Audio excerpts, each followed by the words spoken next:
जय श्री कृष्ण दोस्तों। 10 कहानियों का संग्रह दस्तक में मेरी आज की छठी कहानी है डाकिया बाबू। इस कहानी को एक ऑनलाइन प्लेटफॉर्म से लिया गया है और इसको आवाज दी है मैंने, उदिता डागा नेवर ने। तो चलिए शुरू करते हैं हम आज की कहानी। अरे ओ अम्मा, आपके बेटे ने मनी ऑर्डर भेजा है। डाकिया बाबू ने अम्मा को देखते ही अपनी साइकिल रोक दी। अपने आंखों पर चढ़े चश्मे को उतार आंचल से साफ कर वापस पहनती अम्मा की बूढ़ी आंखों में अचानक एक चमक सी आ गई। बेटा, अरे बेटा, पहले जरा बात तो करा दे। अम्मा ने उम्मीद भरी निगाहों से उसकी ओर देखा, लेकिन उसने अम्मा को टालना चाहा। अरे अम्मा, इतना टाइम नहीं रहता है मेरे पास कि हर बार मैं आपके बेटे से आपकी बात करवा सकूं। डाकिया ने अम्मा को अपनी जल्दबाजी बताना चाहा, लेकिन अम्मा उससे चिरौरी करने लगी। बेटा, बस थोड़ी देर की तो बात है, करा देना बात। अम्मा, आप मुझसे हर बात करवाने की जिद ना किया करो। यह कहते हुए वह डाकिया अम्मा के हाथ में रुपए रखने से पहले अपने मोबाइल पर कोई नंबर डायल करने लगा। लो अम्मा, लो कर लो बात, लेकिन ज्यादा बात मत करना, पैसे कटते हैं। उसने अपना मोबाइल अम्मा के हाथ में थमा दिया। उसके हाथ से मोबाइल ले फोन पर बेटे से हाल चाल लेती अम्मा मिनट भर बात करके ही संतुष्ट हो गई। उनकी झुर्रीदार चेहरे पर मुस्कान छा गई। पूरे 1000 रुपए हैं अम्मा, ये लो, आपके बेटे ने भेजा है। यह कहते हुए उस डाकिया ने 100 के 10 नोट अम्मा की ओर बढ़ा दिए। रुपए हाथ में ले गिनती करती अम्मा ने उसे ठहरने का इशारा किया। ओहो, अब क्या हुआ अम्मा?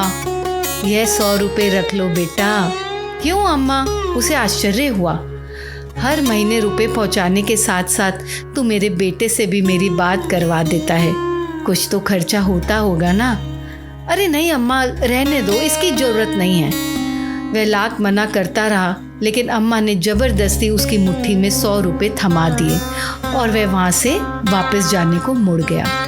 अपने घर में अकेली रहने वाली अम्मा भी उसे ढेरों आशीर्वाद देती अपनी देहरी के भीतर चली गई। वह डाकिया भी कुछ कदम ही वहाँ से आगे बढ़ा था कि किसी ने उसके कंधे पर हाथ रखा।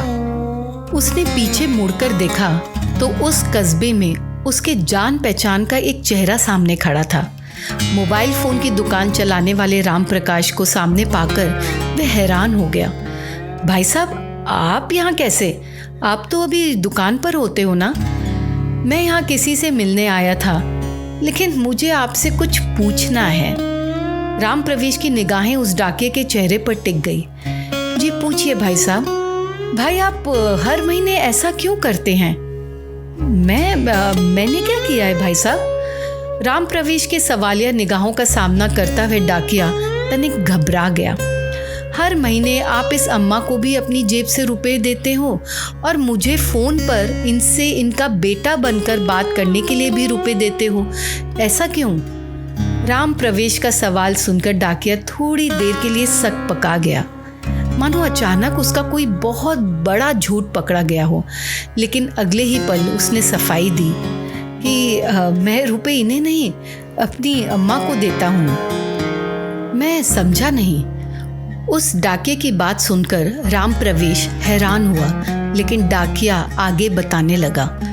इनका बेटा कहीं बाहर कमाने गया था और हर महीने अपनी अम्मा के लिए 1000 रुपए का मनी ऑर्डर भेजता था। लेकिन एक दिन मनी ऑर्डर की जगह इनके बेटे के एक दोस्त की चिट्ठी अम्मा के नाम आई थी। उस डाके की बात सुनते ही राम प्रवेश की जिज्ञासा और बढ़ गई। कैसी चिट्ठी और उस चिट्ठी में क्या लिखा था? संक्रमण की वजह से उनके बेटे की जान चली गई, अब वे नहीं रहा। फिर क्या हुआ भाई? राम प्रवेश की जिज्ञासा दुगनी हो गई, लेकिन डाके ने अपनी बात पूरी की। हर महीने चंद रुपयों का इंतजार और बेटे की कुशलता की उम्मीद करने वाली इस अम्मा को यह बताने की मेरी हिम्मत नहीं हुई। मैं हर महीने अपनी तरफ से इनका मनी ऑर्डर ले आता हूँ। हाँ, पर लेकिन यह तो आपकी अम्मा नहीं है ना? मैं भी हर महीने 1000 रुपए भेजता था अपनी अम्मा को, लेकिन अब मेरी अम्मा भी कहाँ रही। यह कहते हुए उस डाकिये की आंख भर आई।